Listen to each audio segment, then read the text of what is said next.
आज world vegetarian day यानी विश्व शाकाहार दिवस है। पूरी दुनिया की आबादी 790 करोड़ है। इसमें सिर्फ 10% यानी 79 करोड़ लोग पूरे तरीके से शाकाहारी हैं। मांसाहारी लोग अक्सर शाकाहारी लोगों को घास फूस खाने वाला बताते हैं, जबकि शाकाहारी लोग मांसाहारियों को जानवरों पर अत्याचार करने वाला कहते हैं। वैसे तो पूरी दुनिया में हर किसी को अपना भोजन चुनने का अधिकार होना चाहिए, लेकिन क्योंकि आज विश्व शाकाहार दिवस है, इसलिए हम आज आपको शाकाहार अपनाने के फायदे बताएंगे और यह भी बताएंगे कि पर्यावरण के लिए मांसाहार अच्छा है या शाकाहार। वैसे तो भारत को शाकाहारियों का देश कहा जाता है, लेकिन आज की तारीख में भारत में सिर्फ 30% लोग ऐसे हैं जो पूरे तरीके से शाकाहारी हैं। हालांकि ये फिर भी पूरी दुनिया के मुकाबले सबसे ज्यादा है।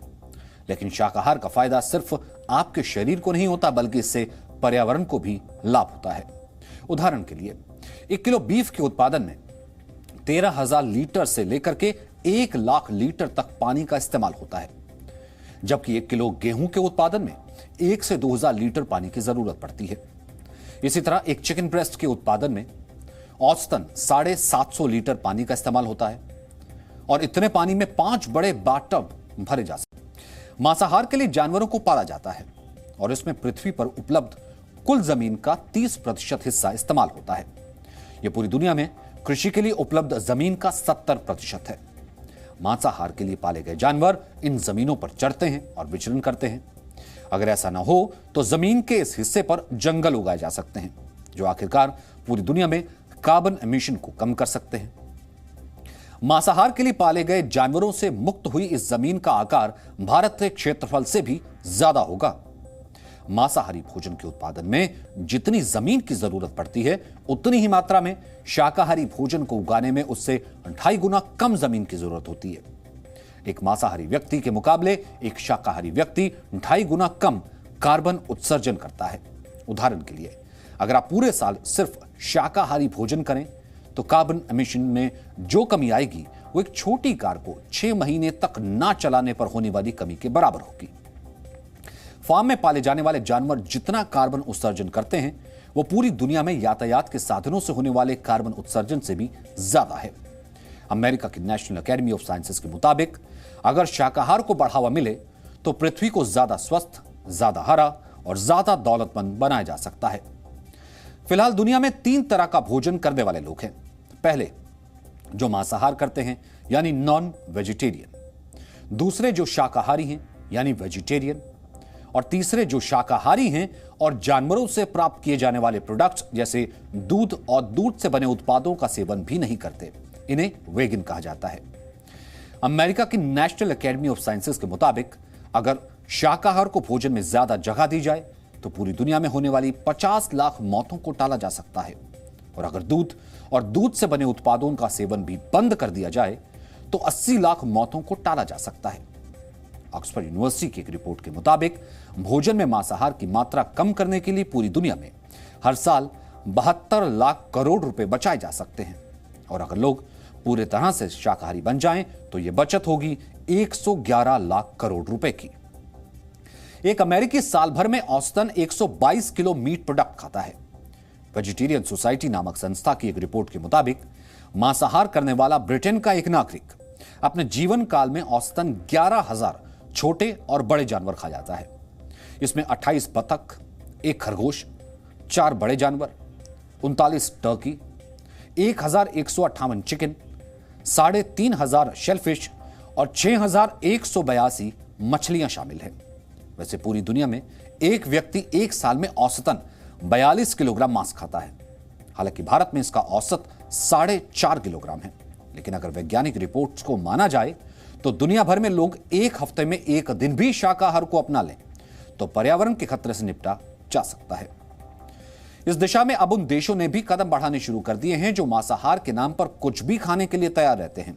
उदाहरण के लिए चीन में सरकार ने लोगों से कहा है कि वो अपने भोजन में मांस की मात्रा को आधा कर दें, ताकि वर्ष 2030 तक हर साल कार्बन उत्सर्जन 10 लाख किलोग्राम तक कम किया जा सके। दाल चावल एक ऐसा ही शाकाहारी भोजन है जो न सिर्फ आपके स्वास्थ्य के लिए अच्छा है, बल्कि इसमें दुनिया भर में भोजन के संकट को भी दूर किया जा सकता है। कोरोना वायरस की वजह से पूरी दुनिया में पहले के मुकाबले भोजन की कमी है।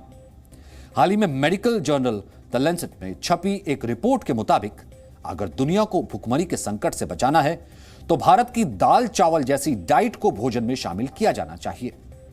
इसी तरह जर्मनी में की गई एक स्टडी में पाया गया कि दाल चावल न सिर्फ कई तरह के मांसाहारी भोजन के मुकाबले ज्यादा स्वस्थवर्धक है, बल्कि इससे कई तरह की बीमारियों से छुटकारा भी मिलता है। इस पर आप हमारी एक स्पेशल रिपोर्ट देखिए, जिसे देखने के बाद आप भी कहेंगे अब की बार शाकाहार। भोजन से केवल भूख ही शांत नहीं होती, बल्कि इसका प्रभाव तन, मन और मस्तिष्क पर पड़ता है। इसीलिए आप क्या खा रहे हैं, इससे ये तय होता है कि आप सेहतमंद रहेंगे या बीमार। वैसे दाल चावल भारत का सबसे सादा, सबसे मशहूर और सबसे प्रचलित भोजन है। इसे बनाना भी आसान होता है, खाना भी और पचाना भी। अब इसी दाल चावल को दुनिया के वैज्ञानिकों ने विश्व का सबसे अच्छा भोजन माना है। जर्मनी के मशहूर जर्नल नेचर में प्रकाशित एक नई रिसर्च में ये बात साबित हो गई। हालांकि जिसे सिद्ध करने में वैज्ञानिकों को 2 वर्ष लगे और करोड़ों रुपए खर्च हुए, हमारी दादी नानी हजारों सालों से ये बात जानती थी। मतलब हमारे पूर्वज, हमारी स्वदेशी परंपराएं और खानपान सदियों से वैज्ञानिक पद्धतियों पर ही आधारित है और भारत एक वैज्ञानिक सोच वाला देश है। आयुर्वेद के हिसाब से खाना खाने के कई नियम हैं। ऐसा कहा जाता है कि सुबह का भोजन राजा जैसा और रात का खाना फकीर जैसा होना चाहिए। सुबह 10 से 11 बजे के बीच भोजन कर लेना चाहिए ताकि दिन भर के लिए ऊर्जा मिल सके। दोपहर का खाना हल्का और रात का खाना न के बराबर होना चाहिए। वैसे आयुर्वेद के हिसाब से सूर्यास्त के बाद खाना नहीं खाना चाहिए। शाकाहारी डाइट में एक वक्त के खाने में फैट और शुगर की मात्रा 5 ग्राम, दालों और दूध से बनी हुई चीजों की मात्रा 30 ग्राम, फल और हरी सब्जियां 100 ग्राम और चावल और अनाज कम से कम 30 ग्राम होना चाहिए। आयुर्वेद में सादे भोजन को स्वस्थ और निरोगी काया के लिए सबसे जरूरी बताया गया है। आयुर्वेद के उपचार के दौरान भी सबसे पहले मरीज को सादा, हल्का और शाकाहारी भोजन करने की सलाह दी जाती है।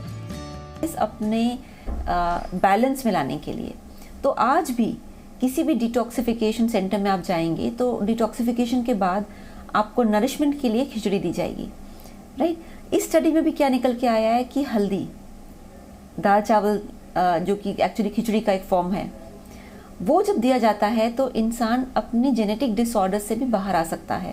क्या है कि जो नॉन वेजिटेरियन फूड है उसको डाइजेस्ट करने में शरीर एसिडिक हो जाता है।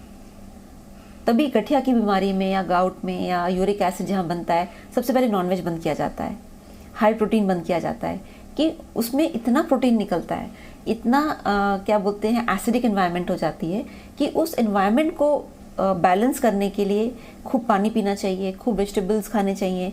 बट नॉर्मली जो नॉनवेज खाते हैं वो इतनी सब्जियां नहीं खाते, वो इतनी सैलेड नहीं खाते, वो इतना पानी भी नहीं पीते, तो वो सिर्फ नॉनवेज ही खाते रहते हैं। तो इस कारण से उनमें डिजीजेस होने की या जेनेटिकली डिसऑर्डर्स होने की, प्रॉब्लम्स होने की ज़्यादा संभावना होती है। रिसर्च में साबित हुआ कि फास्ट फूड आनुवंशिक रोगों को बढ़ाने में मददगार होते हैं, जबकि भारत का शाकाहारी आहार स्टार्च, सोयाबीन तेल, दाल चावल, सब्जियां और विशेषकर हल्दी का इस्तेमाल रोगों से शरीर की रक्षा करने में सक्षम है। इस तरह के भोजन से जेनेटिक डिसऑर्डर्स ठीक होने का दावा किया गया है। जो हमारे जीन्स होते हैं वो प्रोटीन से ही बनते हैं। हमारे जो टिश्यूज़ हैं शरीर में वो सब प्रोटीन से ही वर्कअप होता है। तो जब हम दाल चावल की बात करते हैं, हमारे अनाज यानी कि चावल, उसमें कुछ प्रोटीन यानी कि अमीनो एसिड, जो प्रोटीन के छोटे कण होते हैं, वो मिसिंग होते हैं। ऐसे ही चावल में, दाल में वो मिसिंग होते हैं प्रोटीन के कण। तो जब दोनों दाल चावल मिला दिया जाता है तो दोनों अमीनो एसिड की पूर्ति होती है, जो एक असेंशियल अमीनो एसिड है हमारे शरीर को स्वस्थ रखने के लिए, वो बहुत ज़रूरी चाहिए। दाल और चावल शुद्ध शाकाहारी भारतीय भोजन का अहम हिस्सा रहे हैं।